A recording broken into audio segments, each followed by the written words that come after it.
And Joab was told, "Behold, the king is weeping and mourning for Absalom."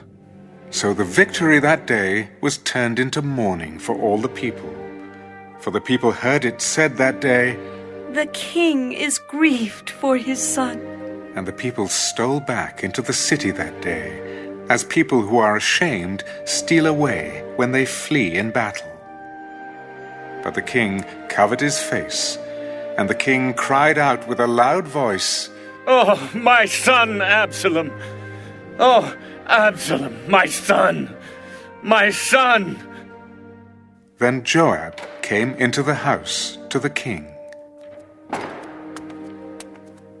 Today, you have disgraced all your servants, who today have saved your life, the lives of your sons and daughters, the lives of your wives, and the lives of your concubines, in that you love your enemies and hate your friends.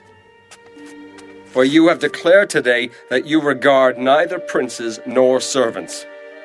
For today I perceive that if Absalom had lived, and all of us had died today, that it would have pleased you well. Now, therefore, arise. Go out and speak comfort to your servants. For I swear by the Lord, if you do not go out, not one will stay with you this night. And that will be worse for you than all the evil that has befallen you from your youth until now. Then the king arose and sat in the gate. And they told all the people, "There is the king, sitting in the gate." So all the people came before the king, for everyone of Israel had fled to his tent. Now all the people were in a dispute throughout all the tribes of Israel. The king saved us from the hand of our enemies. He delivered us from the hand of the Philistines. And now he is fled from the land because of Absalom. But Absalom, whom we anointed over us, has died in battle. Now therefore, why do you say nothing about bringing back the king?"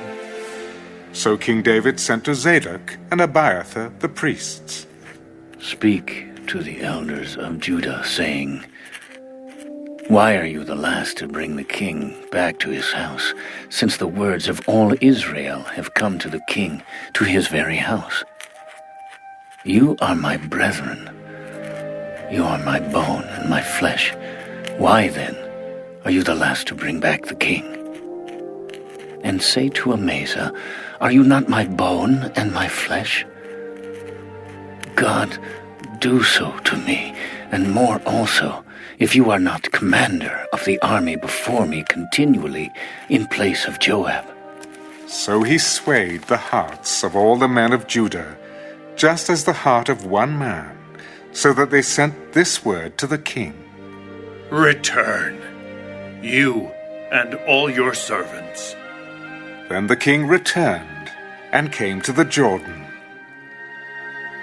And Judah came to Gilgal to go to meet the king, to escort the king across the Jordan.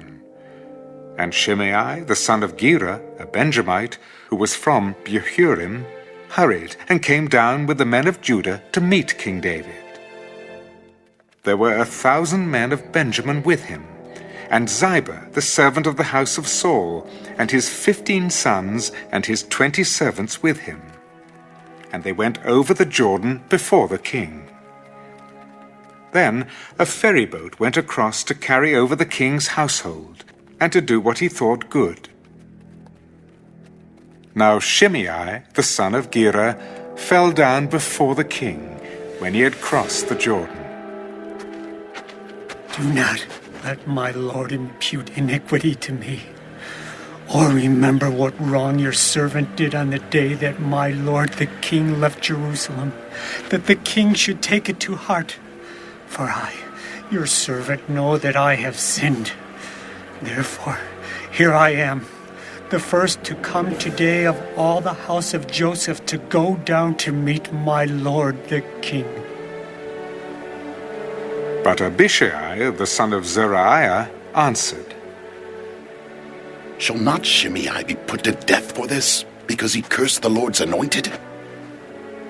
And David said, What have I to do with you, you sons of Zeruiah, that you should be adversaries to me today? Shall any man be put to death today in Israel?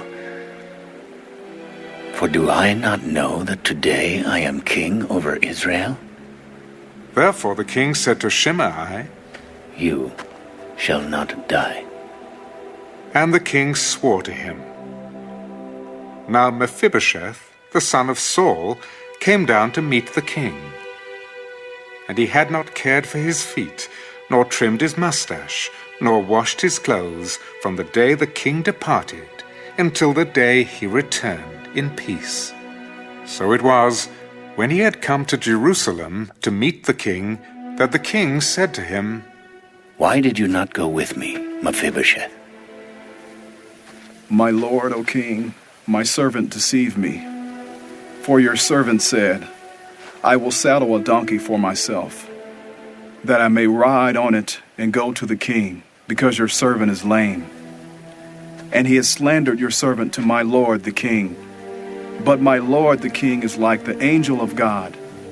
Therefore do what is good in your eyes. For all my father's house were but dead men before my lord the king. Yet you set your servant among those who eat at your own table. Therefore, what right have I still to cry out any more to the king? Why do you speak any more of your matters? I have said you and Ziba divide the land. Rather, let him take it all, inasmuch as my lord the king has come back in peace to his own house. And Barzillai, the Gileadite, came down from Rogelim, and went across the Jordan with the king to escort him across the Jordan. Now Barzillai was a very aged man, 80 years old, and he had provided the king with supplies while he stayed at Mahanaim, for he was a very rich man. And the king said to Barzillai, Come across with me, and I will provide for you while you are with me in Jerusalem.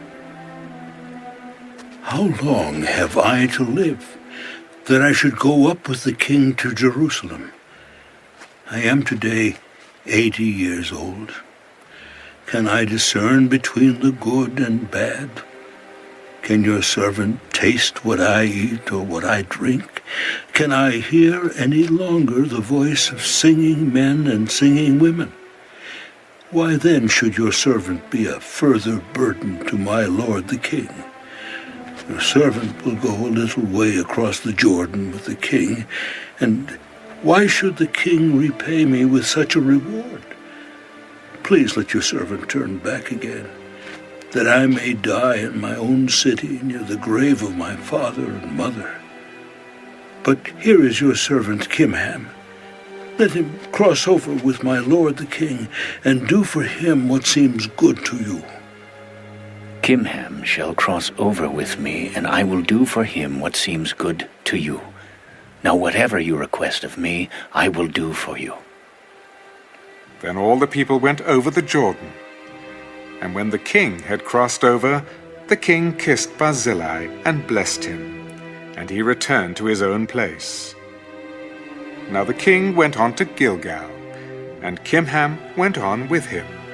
And all the people of Judah escorted the king, and also half the people of Israel.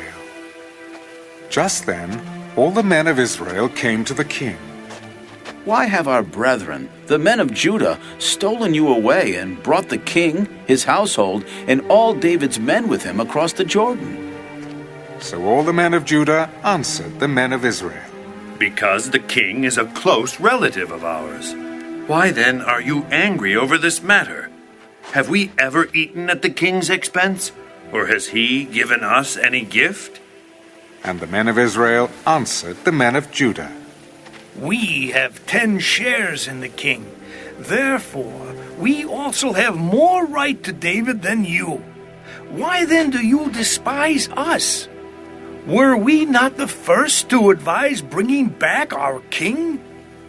Yet the words of the men of Judah were fiercer than the words of the men of Israel.